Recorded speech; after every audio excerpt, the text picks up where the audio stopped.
Lesson number 9. To see how the leader is doing, look at the people.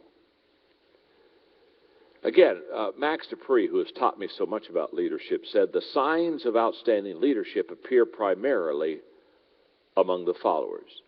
If you want to know how you're doing as a leader, or if you want to analyze the leadership of someone else in your organization, do it by asking the following 4 questions. Question number 1.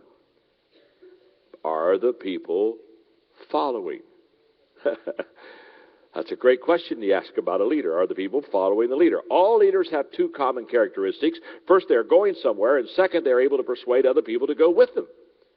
In a very practical sense, the second characteristic is what separates the real leaders from the pretenders. If someone with a leadership position has no followers, then that person has a position but isn't really a leader. There's no such thing as a leader without followers. So, question number 1 is, are people following? Question number 2, are people changing? The second question that must be asked about people in order to know how the leader is doing has to do whether the people are willing to make changes for the sake of progress. Progress does not occur without change.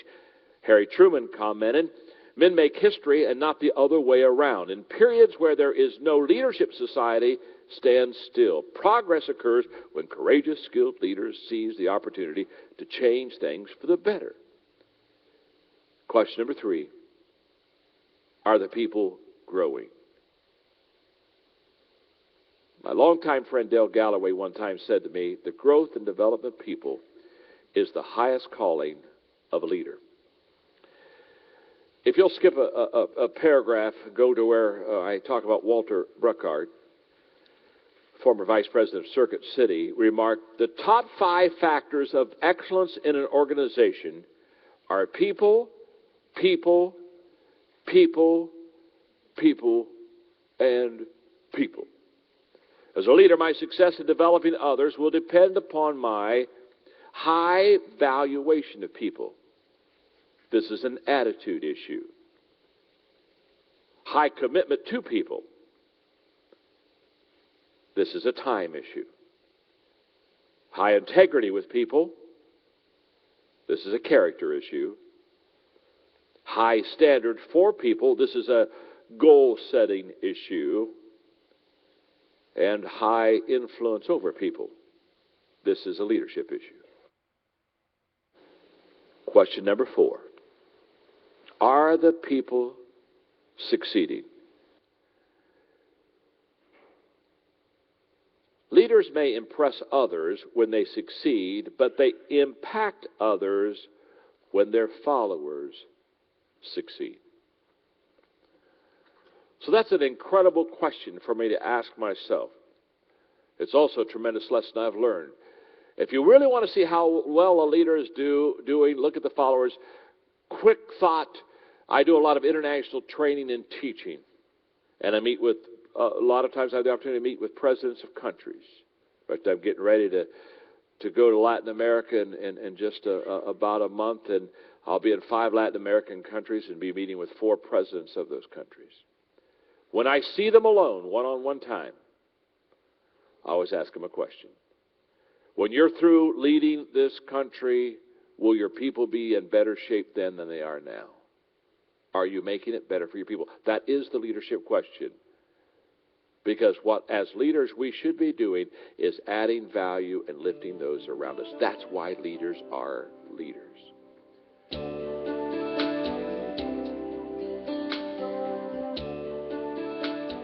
Lesson number 10. We're going to have some fun with this lesson. Don't send your ducks to Eagle School.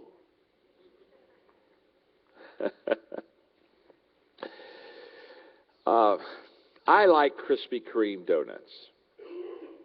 Are some of you like Krispy Kreme donuts in here? Okay, yeah. And you know, you especially like them if the red light's on. Because they're hot off the press. You know what I'm talking about? I have, well, for years I have said that if the red light's on, it's God's will. You have said it's nothing you would do for yourself, but it's God opening the door and saying, "Come and eat Krispy Kremes." Okay. In fact, there have been times when I passed and the light wasn't on. So I've sat in the parking lot for a half hour waiting for God's will to be revealed to me. Okay.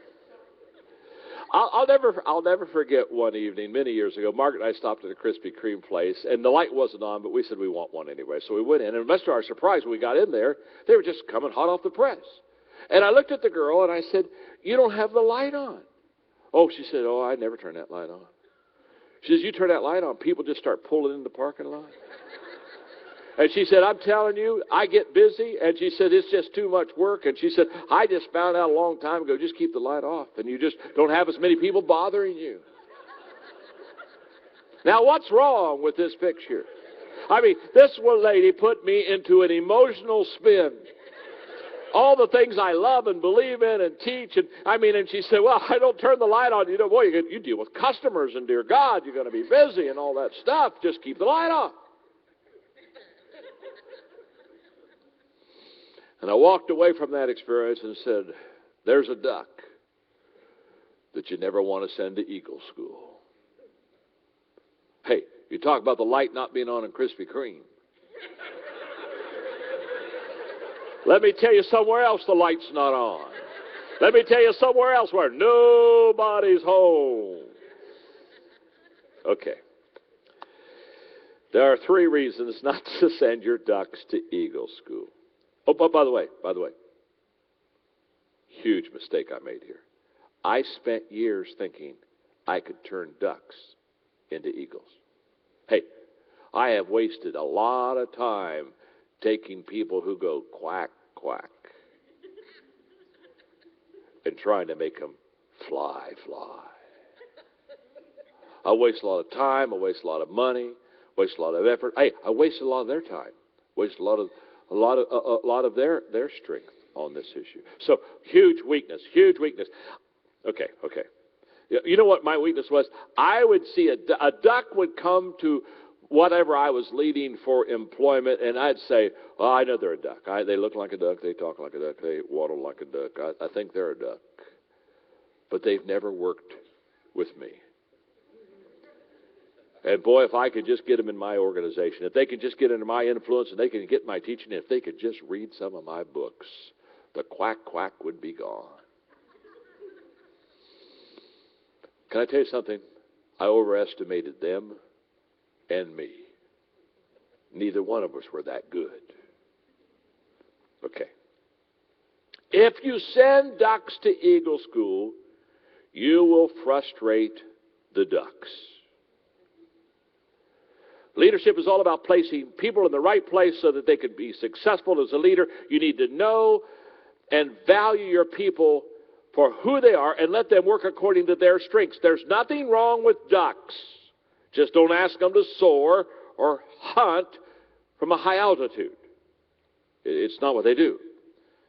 Chuck Swindoll illustrates this great principle in his book, Growing in the Seasons of Life. I love this story. Once upon a time, the animals decided that they should do something meaningful to meet the problems of the new world. So they organized a school and they adopted an activity curriculum of running, climbing, swimming, and flying to make it easier to administer. All the animals took all the subjects.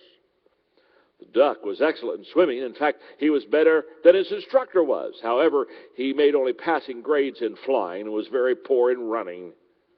Since he was so slow in running, he had to drop swimming and stay after school to practice running. Don't you love this? Reminds you of school, doesn't it? This caused his web feet to be badly worn, so he became only average in swimming. But average was quite acceptable, therefore nobody worried about it except the duck. The rabbit started at the top of his class in running, but developed a nervous twitch in his leg muscles because he had so much makeup work to do in swimming. The squirrel was excellent in climbing, but he encountered constant frustration in flying class. Because his teacher made him start from the ground up instead of from treetop down. He developed a Charlie horse from overextension so that he only got a C in climbing and a D in running, and the eagle was a problem child and was severely disciplined for being a nonconformist. In climbing classes, he beat all the others to the top but insisted on using his own way to get there. Don't send your ducks to Eagle School. It will frustrate the ducks. They'll know that they're out of their league. Number 2, if you send ducks to eagle school, you'll frustrate the eagles. My mother used to say, birds of a feather flock together. That's really true. Eagles don't want to hang around with ducks. They don't want to live in a barnyard, and they don't want to swim in a pond. Their potential makes them impatient with those who cannot soar. Number 3, if you send ducks to eagle school, you'll frustrate yourself. Have you ever led people who never did rise up or fulfill the expectation, no matter how much you motivated them, trained them, provided them with resources, or gave them opportunities? They just didn't perform according to their expectations or according to yours. It's happened to me many times. Maybe they weren't the problem. Maybe you were. A familiar Mother Goose rhyme reads, "Pussycat, pussycat, where have you been? I've been to London to visit the Queen. Pussycat, pussycat, what did you do there? I frightened a little mouse under the chair." Why did the cat start chasing a mouse in London when he was there to see the Queen? A once-in-a-lifetime opportunity, because he was a cat. What else would you expect him to do? Ducks swim, eagles fly. Don't send your ducks to eagle school. Nothing wrong with being a duck. But if you send your ducks to eagle school on graduation day, the duck will waddle across the stage, get the diploma, and say quack, quack, and waddle off the stage. Ducks are ducks, and eagles are eagles, and don't get the two of them mixed, and don't think that you can turn one into the other.